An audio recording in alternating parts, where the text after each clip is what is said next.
White money బ్యాంకులో draw చేసుకుని నారాయణగూడ నుంచి స్టేట్ బీజేపీ ఆఫీస్కు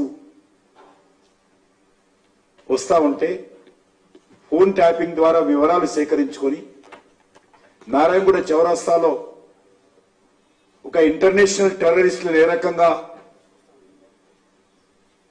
చుట్టుముట్టి వాళ్ళను బంధిస్తారో ఆధారంగా మా ఆఫీస్కు సంబంధించినటువంటి క్లర్కులను ఇదే బీఆర్ఎస్ నాయకత్వంలో ఆ రోజు పోలీస్ అధికారులు ఇదే మాఫియా రాజ్యాంగం ఆ రోజు చేసినటువంటి విషయము మనకందరికీ తెలుసు. చివరకు ఇన్కమ్ ట్యాక్స్ ఆఫీసర్స్ పోలీసు ఉన్నతాధికారులు తెలిసిన తర్వాత లెంపలు వేసుకుని డబ్బులు వాపసు ఇచ్చారు.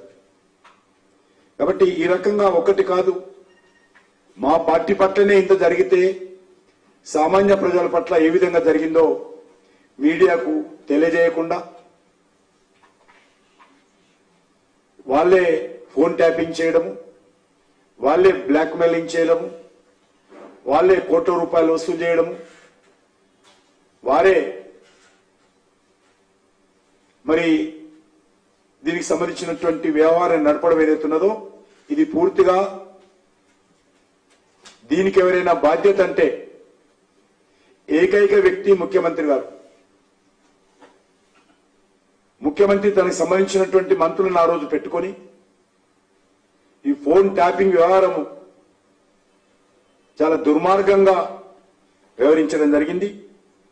దీనిపైన ఉన్నత స్థాయి దర్యాప్తు జరపాలి, న్యాయ విచారణ జరపాలని నేను ఈ సందర్భంగా డిమాండ్ చేస్తా ఉన్నాను.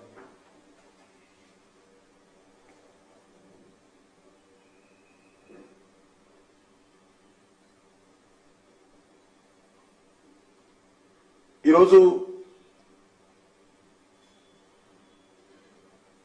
బీఆర్ఎస్ పార్టీ వర్కింగ్ ప్రెసిడెంట్ ఇంకొన్నడో లేదో నాకు తెలియదేనా, బీఆర్ఎస్ పార్టీ వర్కింగ్ ప్రెసిడెంట్ మాట్లాడుతూ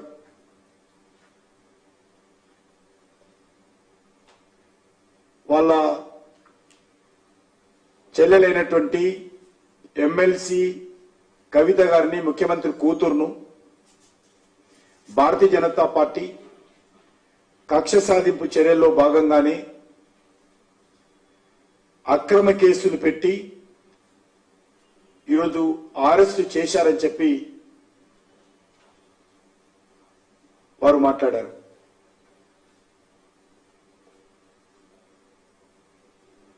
నేను ఒకటే ఈరోజు కేసీఆర్ కుటుంబము బీఆర్ఎస్ పార్టీని ప్రశ్నిస్తా ఉన్నాను. కవిత గారు ఢిల్లీలో లిక్కర్ వ్యాపారంలో జోక్యం చేసుకున్నారా లేదా?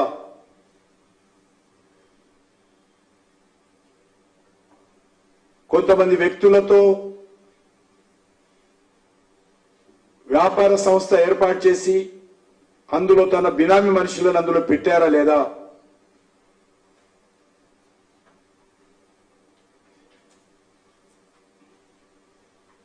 పూర్తిగా ఆ వ్యాపార సంస్థ తన కనుసైగలు నడిపిస్తూ ఢిల్లీలోని ఆప్ ప్రభుత్వంతో చర్చలు మంతనాలు జరిపారా లేదా?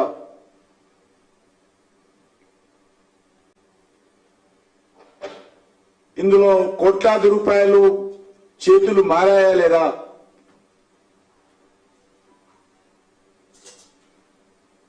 ఈ విషయం పైన కేసీఆర్ గారు స్పందించాల్సిందిగా నేను కోరుతా ఉన్నాను. మరొకసారి మనవి చేస్తా ఉన్నాను తెలంగాణ ప్రజానీకానికి, భారతీయ జనతా పార్టీకి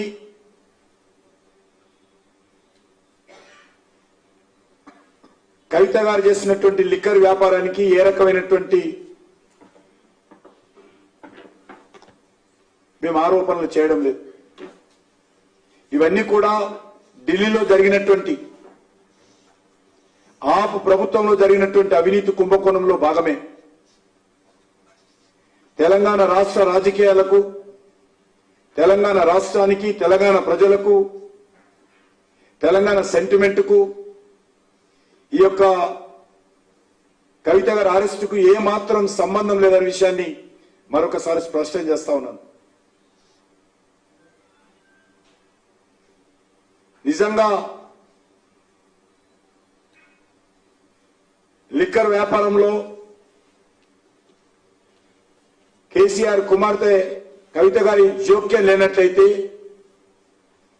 బహిరంగ చర్చకు కేసీఆర్ సిద్ధమా రావాల్సిందిగా కోరుతా ఉన్నాను. ఇది అక్రమ కేసే అయితే, ఇది రాజకీయపరమైనటువంటి కక్ష సాధింపు కేసే అయితే కేసీఆర్ బహిరంగ చర్చకు వస్తారా?